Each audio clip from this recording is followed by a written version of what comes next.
এর আগে অগ্নিমিত্রা পাল মহাশয়াকে যেভাবে আক্রমণ করেন, ব্যক্তিগত আক্রমণ, সেদিনকে শিখাদি এত বয়স্ক একজন বিধায়িকা, তাকে ঠিক একই ভাষায় উনি আক্রমণ করেন।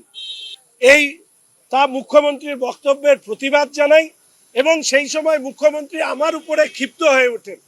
মুখ্যমন্ত্রী রাজত্বে 2021 সালের 2রা মের পর ক্ষমতায় আসীন হওয়ার পর এই রাজ্যে ভোট বলে কিছু হয়নি। তিনি নির্বাচনে কাউন্সিলর নির্বাচনের কথা বলে আমাকে আক্রমণ করেন।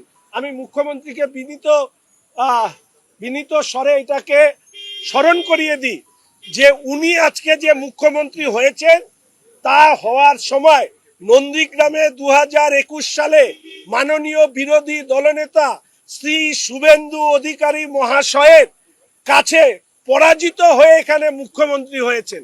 এর আগের দিন আমি বলেছিলাম এর সেনাবাহিনীকে ধন্যবাদ জানানোর প্রস্তাবের দিন আসলে এই বিধানসভার অভ্যন্তরে মুখ্যমন্ত্রীর আচরণ বিরোধী দলের ব্যাকবেঞ্চার বিধায়কের মতন, আর বিরোধী দলনেতা শুভেন্দু অধিকারী মহাশয়ের আচরণ হচ্ছে মুখ্যমন্ত্রীর মতন।